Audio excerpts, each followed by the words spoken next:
తాకట్లో ఉన్న మీ బంగారాన్ని విడిపించి ఆ రోజు ఆన్లైన్ రేటుకి కొంటాం. Sharma gold company. నమస్కారం, సుమన్ టీవీకి స్వాగతం. 2025 సంవత్సరం నవగ్రహాల స్థితిగతులు ఎలా ఉన్నాయి, ద్వాదశ రాశుల వారికి ఎటువంటి ఫలితాలని అందజేస్తున్నాయి, ఈ విషయాన్ని తెలియజేసేందుకు మనతో పాటు ఉన్నారు ప్రముఖ జ్యోతిష శాస్త్ర పండితులు, శ్రీచక్రపీఠ వ్యవస్థాపకులు బ్రహ్మశ్రీ ప్రదీప్ జోషి గారు. గురుగారు నమస్కారం. శ్రీమాత్రే. గురుగారు, ఈ 2025 సంవత్సరం వృషభ రాశి వారికి ఎలా ఉండబోతుంది? సో వాళ్ళ పొజిషన్ ఎలా ఉంది? టాప్లో ఉందా లేకపోతే డౌన్లో ఉందా? శ్రీ గురుభ్యో నమః. శ్రీమాత్రే నమః. వృషభ రాశి వారు తప్పకుండా ఈ సంవత్సరము లాకర్ కొని పెట్టుకోండి. లాకర్ కొనుక్కోండి, మంచి పెద్ద లాకర్ కొనుక్కోండి, పెద్ద బీరువా కొనుక్కోండి. ఎందుకోసం అంటే మీకు ధనలక్ష్మి మీ ఇంటికి రాబోతుంది, ఫుల్ డబ్బులు పట్టుకొని వచ్చేస్తుంది మీకు. వృషభ రాశి వారికి 30 సంవత్సరాల తర్వాత, ఎన్ని సంవత్సరాలు? 30 సంవత్సరాల తర్వాత 11వ స్థానం లోపలికి శని వస్తున్నాడు. మార్చి 38 వరకు ప్రశాంతంగా ఉండండి, దేని జోలికి వెళ్ళకండి. మార్చి 30 ట్రాప్. మార్చి 30 వరకు ఎలకకి ఎట్లాగైతే ట్రాప్ వేస్తారో అట్లా మీకు శని దశమ స్థానంలో ఉన్నప్పుడు ట్రాప్ వేస్తాడు.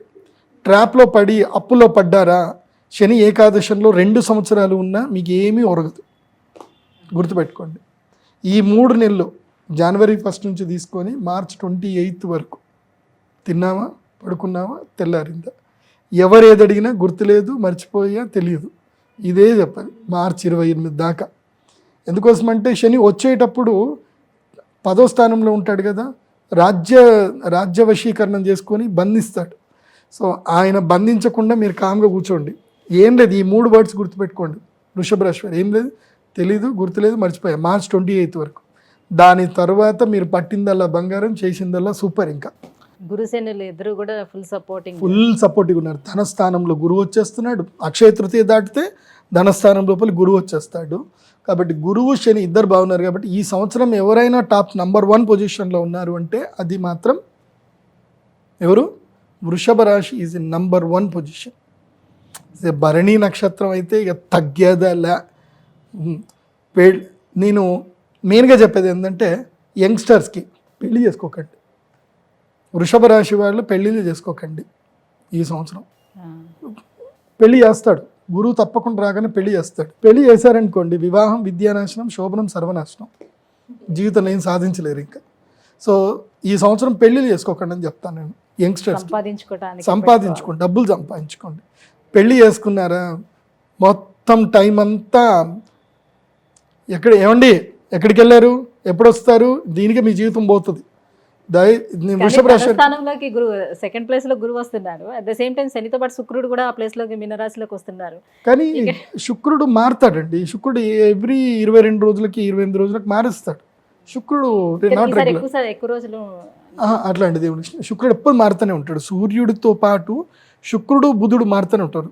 అందుకే ప్రతి నెల రాశిఫలాలు వినాలన్నది. నెల రాశిఫలాలు వినాల్సింది, వారం రాశిఫలాలు వినాల్సిందే. అప్పుడప్పుడు మనకి మధ్యలో వచ్చేసి కమ్మటి గోరుముద్దలు పెట్టి వెళ్తారు వీళ్ళిద్దరు. ఎవరు? శుక్రుడు, సూర్యుడు, బుధుడు. ఈ 3 మాత్రమే మనకి తీయటి గోరుముద్దలు పెట్టి మధ్యలో వెళతారు. ఈ మిగతా ఈ 2 ఉన్నాయే, సంవత్సరం దాకా వీళ్ళు ఎంటర్టైన్ చేయరు. శని 2.5 సంవత్సరాల దాకా ఎంటర్టైన్ చేయడు. ఎంటర్టైన్ చేశాడా, వీళ్ళు వచ్చినా రాకపోయినా ఇచ్చేస్తూనే ఉంటాడు శని. కాబట్టి శని కేవలం 3 గ్రహాలకు మాత్రమే యోగిస్తాడు ప్రతి సంవత్సరం. 2.5 సంవత్సరాలకు ఒకసారి 3కి మాత్రం యోగిస్తాడు.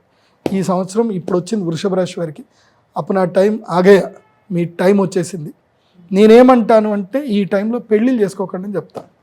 పెళ్ళి చేసుకోవడం వల్ల టైం అంతా వేస్ట్ అయిపోతుంది. ఒకసారి రామ్ గోపాల్ వర్మ గారిది మంచి ఇంటర్వ్యూ చూడండి, చూసినాక పెళ్లి చేసుకోండి. వృషభ రాశి వారు మాత్రం సంపాదించండి. ఎంత సంపాదించాలంటే అంత సంపాదించాలి. కాంప్రమైజ్ అయ్యి కకృతి పడి పెళ్ళిళ్ళు చేసుకోకండి ఈ సంవత్సరం మాత్రం. నేను క్లియర్గా చెప్తున్నా. ఇల్లు కట్టుకోండి. 30 సంవత్సరాల తర్వాత అండ్ అప్పుల పాలు కూడా కాదు, అప్పులు కూడా చేయకూడదు. ఈ హౌసింగ్ లోను ఇవి ఏవైతే ఉన్నాయో ఇవి గుదిబండ. నీవు జీవితంలో ఎదగడానికి నీకు ఏ అవకాశాన్ని ఇవ్వదు చెప్తున్నా. నువ్వు రిస్క్ చేయలేవు జీవితంలో. ఇప్పుడు రిస్క్ చేయాల్సిన టైం ఇది. రిస్క్ చేయాలంటే ఫ్రీగా ఉండాలి. ఇప్పుడు మనం ఒక 5 కిలోల 10 కిలోల బస్తాన్ని మనం మెడలో వేసుకొని మనం పరిగెత్తగలుగుతామా? ఫాస్ట్గా పరిగెత్తలేదు. ఏమీ లేకుండా ఉంటేనే స్పీడ్గా పరిగెత్తగలుగుతాం. సో ఎలాంటి బాధ్యతలు ఏమీ లేకుండా ఫ్రీడమ్ ఆఫ్ థింకింగ్ తోటి వెళ్ళండి. ఇంకా ఎవరికైనా ఏదైనా కమిట్మెంట్ ఇవ్వాలి అన్నా సరే ఆలోచించకూడదు, ఇదేంద్రా నాకు ఈ బాధ్యతలు ఉన్నాయి కదా అని ఆలోచించకూడదు, అలా వెళ్ళండి వృషభ రాశి వారు. సో మీకు పట్టిందల్లా బంగారం అంటే అర్థం అదే మీరు ఒక హౌసింగ్ లోన్కో దేనికో ఈఎంఐలకో కమిట్మెంట్ అయిపోయారు అనుకోండి, ఇంకేం ఉండదు. ఈ కార్పొరేట్ వీళ్ళు చేసేది ఇదే, వాళ్ళు ట్రాప్లో చేస్తారు, కార్పొరేట్ ట్రాప్ అంటారు. ఏందో తెలుసా, మీరు జాబ్లో జాయిన్ అవ్వగానే మీకు వెల్కమ్ కిట్ ఇచ్చేస్తారు, ఏదో bank zero balance account welcome kit ఇస్తారు, దాంతోపాటు క్రెడిట్ కార్డు కూడా ఇచ్చేస్తారు. ఇంకా ఇక మనోళ్ళు వచ్చింది కదా ఉద్యోగం అని సర్ర గిక్తారు ఇంకా క్రెడిట్ కార్డు, అప్పై కూర్చుంటుంది.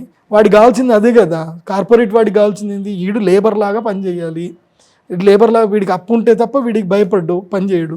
సో అట్లాగే ఉంటుంది. సో డోంట్ ట్రాప్, దాంట్లో క్రెడిట్ కార్డ్ ట్రాప్లో పడకండి.